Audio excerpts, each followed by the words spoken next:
Hey everyone, welcome to this exciting new endeavor we're calling Coaching with Craft, where every week we're going to pose one simple question to a diverse group of coaches, including Danny Mackey of the Brooks Beast, John Marcus of High Performance West, and coming to you all the way from Australia, Adam Diddick of Team Tempo. Our goal is really simple, to provide you guys with information, to make you realize that there's more than one way to get to success, and hopefully leave you guys thinking about how you handle your own coaching, your own running. So if you have any future questions for us, any suggestions, hit us up in the comments or on Twitter. And besides that, I hope you guys enjoy. Thanks.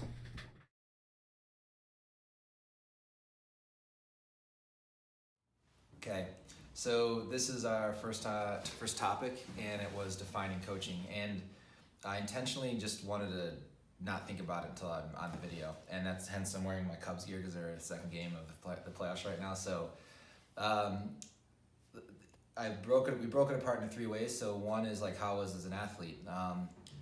It's hard for me to remember because I was young when I started running. I was like anybody else, probably high school age. But if I think back, I thought of the role of coaching as a teacher and disciplinarian, and that makes sense a little bit, and it's partially a product of age gap. I mean, I was 13, 14 my first year, so my coach was 50, and he also was. His name's Joe Mortimer. He also was a math teacher, and so that was inherent to him. And by teacher, I mean he explained everything we did and why we did it, and he thought very linearly, and so. And a disciplinarian part is probably because I was really difficult to coach and acted up a lot. I was loud, and so he maybe had to keep me in line, and thankfully he did. But yeah, it was really positive. He was a very successful coach, and I'd say, under that umbrella of like disciplinarian and teacher was just very positive though. Growth was always a part of it. I got to college was a little bit different, and I still think that defines my role of coaching, and it changed, and is more of like a parent and mentor was John McInerney. I was really close with him, and so it's maybe age as well. Like you leave your parents at 17, 18, and the coach really filled it in the sense that he was involved in my life, like outside of just what we were doing workout wise, and again like a very positive role. And that's when I started to think of myself wanting to do it as a job. When I started coaching, it did change my definition a little bit. I think of in two parts. Like one is when I first started coaching was right out of undergrad, and I think because I'm very science minded and programmer minded, I thought of it as like the best analogy I can give is like you have an equation, you change X variable and Y variable, and here's the output. And so like you change a tempo run or a type of hard workout, and then the athlete's going to perform this way. And so because of that, I was always very like, this is solutions, we can always figure it out. And then when I got the job with the Beasts, I would say it's like the jack of all trades, master of none mindset, and I just had to do everything. Like, think of like a normal pro team, like being a GM, a director, operations manager, marketer, and then coaching. And so, really, and had to do all that. And then I would say that's since how it's been. Most coaches in track, how I define it, is just a product of like our environment in terms of like their varying degrees of support. I mean, there's a psychology, physiotherapy. We have to manage the finances, the budget. We have to recruit.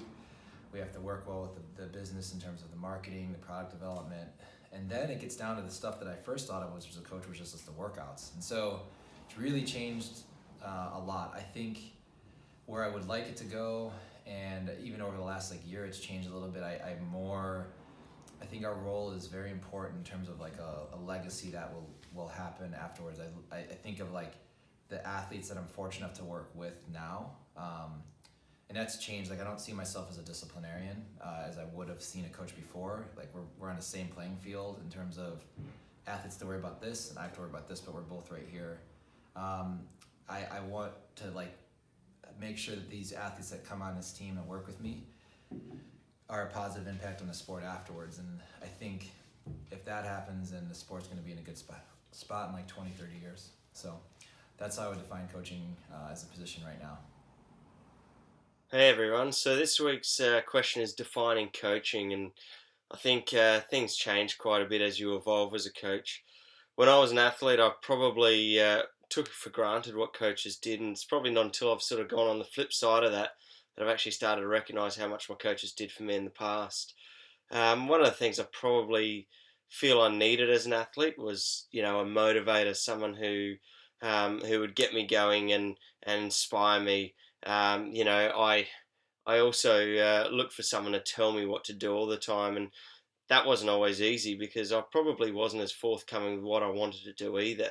So that made things rather difficult for my coaches with me, and not to mention that I was probably a bit of a pain wanting to always have my input and ask questions and all the rest of it. One of those things I've probably recognised has made me the coach I am these days. So in my early years when I started coaching, I tried to take this on board and tried to take all the bits from the number of coaches I had that I really liked and tried to pull that all together. What I soon recognised is that as I did this, I probably didn't suit certain athletes in my group, and I actually had a number of athletes walk away from my group in the early stages, and it's a good learning experience for me to sort of recognise what athletes wanted. One of the things I sort of started off thinking is everyone wanted to do the same thing, so that meant my message could be the same to each and every one of them. That was something I was obviously dead wrong about, and again, as I evolved as a coach, I started to recognise the different values that each of these athletes had, and the reasons why they did what they did. As I am now, I'm probably someone who respects my athletes a great deal more than I did when I started. I really listen to them. I really want to understand them. I want to know what they feel works for them, what their interests are, what their motivations are, what inspires them to run and why they do it. So now I've probably changed my tack significantly to adapt to what my athletes' needs are. It sounds like a fairly obvious thing, but one of those things that we might overlook in those early stages as we start putting people in the position to improve. We think they need to do this and that and the rest of it, but sometimes we recognize quite clearly that those things are already in place, and we might just need to adjust and shift a few things for them to get some improvement out of them. One of the things I really look for now with athletes and what I look towards with myself is a level of accountability. What am I accountable to as a coach? With some athletes can be completely different to the others. So it's really about having those discussions early and recognizing what they want from me as a coach. One of those things really is trying to keep them looking towards what they want to do with their performance. Depending on where they want to go to is probably the attitude that I take towards those athletes. One of the things I've probably learned when working with more high performance athletes is a level of collaboration that's required to get them to their best. I don't know everything in strength and conditioning. I'm not a physiotherapist. I'm not any of those things. So really my goal now is to take advice from these people, make the most of it, try and get a level of interpretation that I can bring into their training, their return to running, the enhancement of their training environment to try and make the most of that athlete's ability, interests and needs. So I've probably gone from someone who was working in a bit of a silo by myself, trying to be everything for my athletes, to someone who encourages the input from others to get the best out of them. So hopefully that helps you to form some of your own approaches to your coaching, and hopefully that helps athletes to understand a little bit more about what it is to be a coach at different levels and how that journey goes for each and every one of us. Thanks, guys. Bye. How do I define coaching?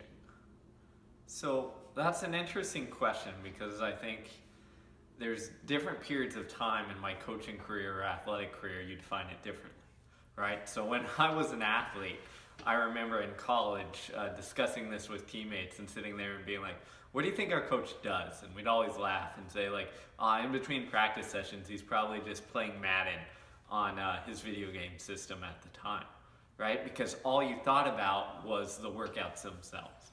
You thought that the coach's job was the X's and O's, the training details, the programming during the workouts themselves. As a highly motivated athlete, like I didn't see the coach's job as motivating me or giving me advice outside of that. It was simply, here's the X's and O's, this is what you need to do. Now, unbeknownst to myself, there's several great lessons that I picked up and remember and recall all these things that coaches did to me. But at the time, I didn't appreciate that. And then when I got into coaching myself, starting as a high school coach, it was all about the programming. So the training details, the running logs that I was writing, Like the workouts themselves had to be perfect. I'd spend hours going over the workouts and making sure that I nailed the exact, workout type, the speed, the endurance, the tempo runs, the thresholds. I was always experimenting and manipulating in that degree, because that's what I thought a coach was. He was the person who was in charge and controlled the details of the workouts, because the workouts were king. But as I grew and developed as a coach, I saw that that was only this one small part of the whole endeavor that we use and utilize as coaches. And it was a very important part, but it was small in the grand scheme of things. And that our real job was actually to guide people, to guide, to help mold, to help direct humans, right? And that sounds like very maybe big picture, almost philosophical in a way, but in a way it's very similar to what the famed Australian coach Percy Sarity said. And he said he is the maker of men. Now, he didn't mean he just made them tough out on the sand dunes doing repeats. His goal was to make them better people, right? And I think as coaches, that's what we do. I like to tell all the student athletes that I've worked with is that I'm going to see your child more than any professor, anybody else, any family member that they have during their college career. I'm going to have that influence and that close connection. And as I've developed as a coach through the years, I realized that it's changing people's habits, their mindsets, their approach to running, which then transfers into life in general, that is our real job. And somewhat, paradoxically, the more we focus on making people, the better performance they get, right? Because as long as you take care of the X's and O's and know the details, don't get me wrong, you don't ignore that. You know those strong enough. But then as you shift that focus, keep that in line, shift that focus to making and creating better people and guiding them, not pushing them, not dictating, not being authoritarian, but guiding them along the way, the better they're going to run. And the better they're going to be 5 and 10 years down the line. And that, I think, as I've coached longer, is the more important thing. Is that, yes, it's great to have them run really fast in this minute couple of years or this space of time. But what really matters and what keeps people in it for the long run and keeps people in the sport and enjoying it is when you coach people to be better overall. To realize how this world of track and running translates into the real world in life and vice versa. So I'm going to throw it back to Sarity and say that to coach is to help develop people. Not in an authoritarian standpoint, not in a dictator standpoint, but as a guide, as a shower of the way. If you enjoyed these, please subscribe or like. If you have a question for us in the future, drop it in the comment box or hit any of us up on Twitter. Thanks a lot. All right, for me, it all comes down to rule number 6. Love that rule. I was first exposed to it as a young athlete, but I wasn't aware of it at all. And then when I was a young coach, I was completely ignorant to it, unfortunately. And then now, today, in my current practice, I am very much aware of it and embrace it at all times. Full acceptance of rule number 6. So what is rule number 6, you might be asking? For that, I need to tell you a short story. So here we go. 2 prime ministers are sitting in a room discussing affairs of state. Suddenly, a man bursts in angst and fury, shouting, stamping, banging his feet on the desk. The resident prime minister admonishes him. "Peter," he says, "kindly remember rule number 6, whereupon Peter is instantly restored to complete calm, apologizes, and withdraws.